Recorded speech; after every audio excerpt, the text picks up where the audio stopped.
Spoken ইংলিশের জন্য যে টপিকটি অবশ্যই লাগবে, অর্থাৎ যে টপিকটি ছাড়া কখনো ইংরেজিতে কথা বলা পসিবল হবে না, সেই টপিকটি নিয়েই আজকের এই ভিডিওটি। তাহলে চলো আমরা মূল আলোচনায় প্রবেশ করি। লক্ষ্য করো যে স্পোকেন ইংলিশের জন্য যে টপিকটি অবশ্যই লাগবে সেটির নাম আশা করি তোমরা সকলেই জানো। তা হচ্ছে টেন্স। যে টেন্স ব্যতীত পৃথিবীর কখনোই তুমি ইংরেজিতে কথা বলতে পারবে না। ইনশাআল্লাহ এই টেন্স নিয়েই আজকে বিস্তারিত আলোচনা করব। যখন আমরা স্পোকেন ইংলিশ শিখতে যাব তখন এই টেন্সটা আমাদেরকে অবশ্যই জানতে হবে। এখন প্রশ্ন আসতে পারে যে টেন্স সাধারণত আমরা যতটুকু জানি সেটা হচ্ছে মোট হচ্ছে 12 প্রকার। এই 12 প্রকারে কি আমাদেরকে শিখতে হবে? আমি প্রথম অবস্থায় তোমাকে বলি না, 12 প্রকার তোমাকে শিখতে হবে না। প্রথমত যেটি করতে হবে সেটি হচ্ছে অবশ্যই 3টি টেন্স তোমাকে শেষ করতে হবে।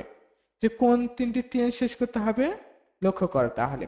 প্রথম নম্বরে যেটি রয়েছে সেটা হচ্ছে প্রেজেন্ট ইনডিফিনিট টেন্স। যে প্রেজেন্ট ইনডিফিনিট টেন্স তোমাকে জানতে হবে।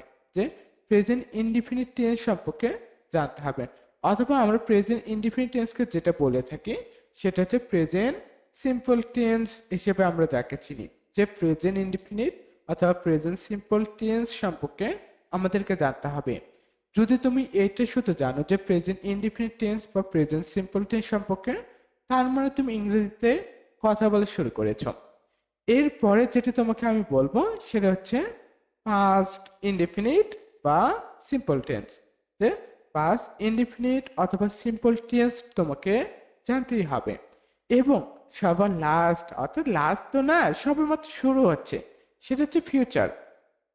যে ফিউচার টেন্স অর্থাৎ ফিউচার ইনডিফিনিট অথবা সিম্পল টেন্স সম্পর্কে তোমাকে জানতে হবে। যদি তুমি শুধুমাত্র এই 3টি টেন্স সম্পর্কে ভালোভাবে জানো বা ইংরেজিতে কথা বলতে চাও, তাহলে এই 3টি টেন্স তোমাকে জানতে হবে। টেন্স মোট 12 প্রকার, কিন্তু আমি তোমাকে শুধুমাত্র এই 3 প্রকার প্রথম অবস্থায় পড়তে বললাম। এটার মাধ্যমে তুমি তোমার ইংরেজি শেখার যাত্রাটা এগিয়ে নিয়ে যাও, শুরু করে দাও। যখন তুমি ইংরেজিতে কথা বলতে চাবে তখন এই 3টে টেন্স সবার প্রথমে তোমাকে শিখতে হবে। যদি তুমি মনে করো যে না আমি ইংরেজিতে কথা বলতে চাই না, তাহলে শেখার প্রয়োজন নেই। কিন্তু তুমি গ্রামার শিখেছো একভাবে, গ্রামার যখন শিখেছ তখন শিখেছো একভাবে, কিন্তু স্পোকেনের জন্য টেন্স শিখতে হবে অন্যভাবে। তাহলে চলো এখন আমরা টেন্সটা কিভাবে শিখবো সেটা নিয়ে আলোচনা করি। তার আগে বলে রাখি, যদি তোমরা এই টপিকটি অর্থাৎ টেন্স নিয়ে আলোচনা করতে যাচ্ছ বা টেন্স শিখতে যারা তোমরা চাচ্ছ, তারা অবশ্যই নোবেল ইংলিশ গ্রামার এই বইটি থেকে টেন্স অধ্যায়টি পড়ে নেবে। বাজারে অসংখ্য বই রয়েছে, কিন্তু ইংরেজি গ্রামার শেখার বেসিক বই নেই বললে চলে।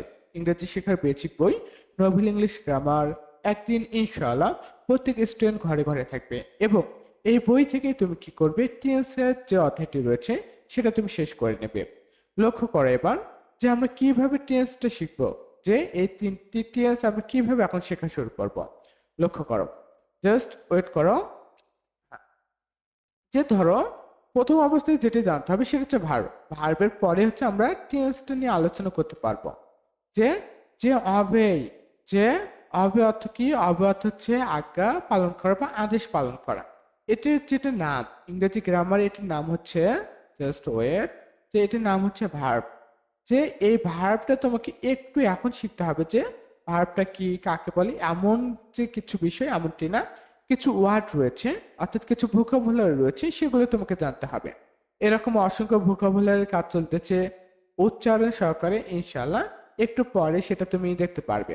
ধরো অবে, অবে অর্থ হচ্ছে আজ্ঞা পালন করা বা আদেশ পালন করা। এখন লক্ষ্য করো আমি কিভাবে শিখবো যে প্রেজেন্ট ইনডিফিনিট, পাস্ট ইনডিফিনিট এবং ফিউচার ইনডিফিনিট আমি কিভাবে শিখবো। লক্ষ্য করো, গঠন দিয়ে তুমি টেন্স শিখতে পারবে, কিন্তু স্পোকেনে কখনোই ভালো করতে পারবে না। স্পোকেন ইংলিশ কখনোই কোনোভাবে তুমি শিখতে পারবে না। আবাল বৃদ্ধ বনিতা যে টেন্স অতীতের যে নিয়মগুলো রয়েছে সেভাবে শিখুক, কিন্তু সেভাবে শিখে ইংরেজিতে কথা বলার যদি দুঃসাহসিকতা দেখায়, তাহলে বলবো সে বোকার স্বর্গে বাস করতেছে। আমি যেভাবে বলি সেইভাবে লক্ষ্য করো, সেইভাবে ফোকাস করো। যে অবে এটা একটি ওয়ার্ড আর এটির নাম হচ্ছে আমাদের ভার্ব।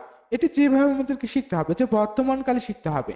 শুধু যে পড়লাম যে অবে, অবেট অবেট এটুকু বললে হবে না, পূর্ণাঙ্গ সেন্টেন্স মেক করে আমাদেরকে শিখতে হবে। যেমন ধরো বর্তমানকালে আই অবে, আমি মান্য করি বা আমি মেনে চলি, দা রুল নিয়ম। সো এটার অর্থ হচ্ছে আমি নিয়ম মেনে চলি। এটা হচ্ছে প্রেজেন্ট টেন্সে, যে প্রেজেন্ট ইনডিফিনিট টেন্সে যে আমি নিয়ম মেনে চলি।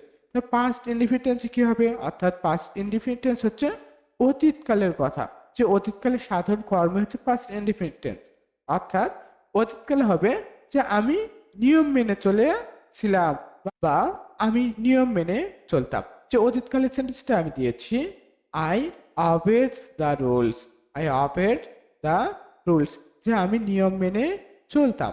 এবং ভবিষ্যতে যেটি করতে হবে সেটা হচ্ছে I will obey the rules, যে আমি নিয়ম মেনে চলবো, যেটি করব আমি নিয়ম মেনে চলবো। এখন লক্ষ্য করো, শুধু কি এইটুকু শিখবো না, যে এটি একটি ভার্ব হবে, এটি একটি ভার্ব। জাস্ট আমি কি করলাম, আই দিয়ে তোমাকে পড়ালাম। এখন তুমি আবার এটাকে যেভাবে তুমি শিখতে পারো, যে তুমি যেভাবে শিখতে পারো সেটা হচ্ছে এখানে যে আই অবে দ্য রুলস, এখানে তুমি যেটা করবে প্রথম অবস্থায় সেটা হচ্ছে সাবজেক্টের পরিবর্তন করে দিবে। আই রয়েছে, তুমি দিয়ে দাও ইউ, দিয়ে দাও ইউ অবে দ্য রুলস, যে তুমি নিয়ম মেনে চলো। এরপর লক্ষ্য করো, এরপর যখন পাস্ট ইনডিফিনিট টেন্সে প্র্যাকটিস করতে যাবে, এই আই এর পরিবর্তে তোমাকে ইউ বসাতে হবে, যে তুমি ইউ দিয়ে প্র্যাকটিস করো। এর পরবর্তীতে তুমি যেটা করবে, ভবিষ্যতে যখন তুমি বলতে যাবে তখন এখানে সাবজেক্টটাকে পরিবর্তন করে দাও, যে আয়ের পরিবর্তে ইউ কে বসিয়ে দাও। তাহলে দেখো তিনটি সেন্টেন্স আবার হয়ে যাচ্ছে। ইউ অবে দ্য রুলস, যে তুমি নিয়ম মেনে চলো। ইউ অবে দ্য রুলস, যে তুমি নিয়ম মেনে চলতা। You will obey the rules, যে তুমি নিয়ম মেনে চলবে। লক্ষ্য করো, এইভাবে আমরা কি করব, আমরা সাবজেক্টের পরিবর্তনগুলো করব। যেটা করব সেটা হচ্ছে সাবজেক্টের পরিবর্তনগুলো করব। এটা গেল হচ্ছে আই দিয়ে, সরি এটা গেল হচ্ছে আমাদের ইউ দিয়ে। আই দিয়ে শিখেছি, ইউ দিয়ে। এরপরে আবার আমাদেরকে কি করতে হবে, শিখতে হবে। এখন বলো তো কি শিখতে হবে, খুব সিম্পল বিষয়, সাবজেক্টের পরিবর্তন করা শিখতে হবে। এখন দেওয়া হচ্ছে দে দিয়ে, যে তারা মেনে চলে, যে দে অবে দ্য রুলস, যে তারা নিয়ম মেনে চলে। এরপরে আবার কি করো, সাবজেক্টের পরিবর্তন করে দাও, ইয়ের জায়গায় দে কে তুমি বসিয়ে দাও, যে ইয়ের জায়গায় দে বসিয়ে দাও, যে দে অবে দ্য রুলস, যে তারা নিয়ম মেনে চলতো। এরপরে দেখো যে এখানে আবার সাবজেক্টের পরিবর্তনটা করে ইয়ের জায়গায় দিয়ে দাও, they will obey the rules, যে তারা নিয়ম মেনে চলবে।